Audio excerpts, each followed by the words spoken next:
An ellipse has the equation 9x squared plus y squared equals 9.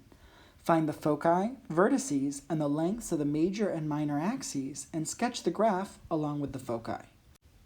I'm going to rewrite the equation down here so that we can work with it a little bit because it doesn't yet look like the equation of an ellipse. We know that an ellipse has an x squared and a y squared term, but the sum of those terms is going to be equal to 1. So to make this equal to 1, we have to divide both sides by 9.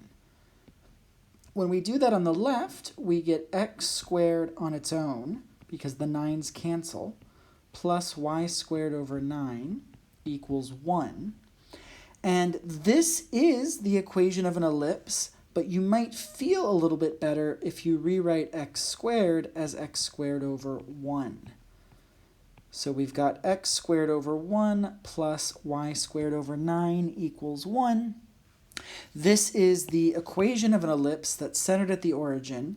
Because the denominator of the y squared is larger, we know that this is going to be an ellipse that's taller instead of wider.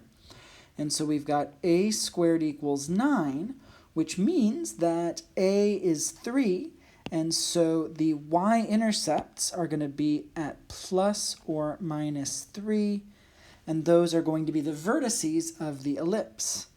Now, if we look at the x squared term, we've got b squared equals 1, which means that b is 1, and so the x-intercepts are going to be at plus or minus 1. And this is going to be our ellipse.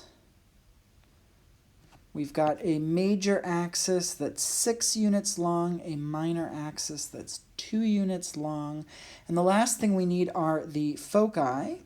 We know that b squared equals a squared minus c squared, and so this gives us 1 equals 9 minus c squared.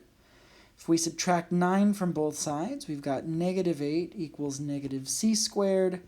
We can make them both positive by dividing by negative 1. And when we take the square root, we get c equals the square root of 8. We can simplify that. 8 is 4 times 2, and the square root of 4 is 2. So the simpler way of writing this is 2 root 2. So the foci are going to be at 0, comma, plus or minus 2 root 2. Remember that the foci are on the y-axis here, so we're going to have y-coordinates that are not 0. And 2 root 2 is approximately 2.8. So for our foci, we're going to go up about 2.8 and down about 2.8. And so this is one where the foci are very, very close to the vertices. And the reason for that is because this is one that is stretched out quite a bit. This is very far from a circle. It's not as anywhere near as round as a circle. This is stretched very much in the vertical direction. And when that happens, the more it gets stretched, the closer the foci are to the vertices. So this is our ellipse, and I think the main takeaway here, the thing that was different between this problem and the previous ones, is that if our sum of x squared and y squared terms does not equal 1, we need to use division to make sure that we end up with 1 and that we have our equation in the correct form to figure out the vertices, the intercepts, the foci, all of that stuff.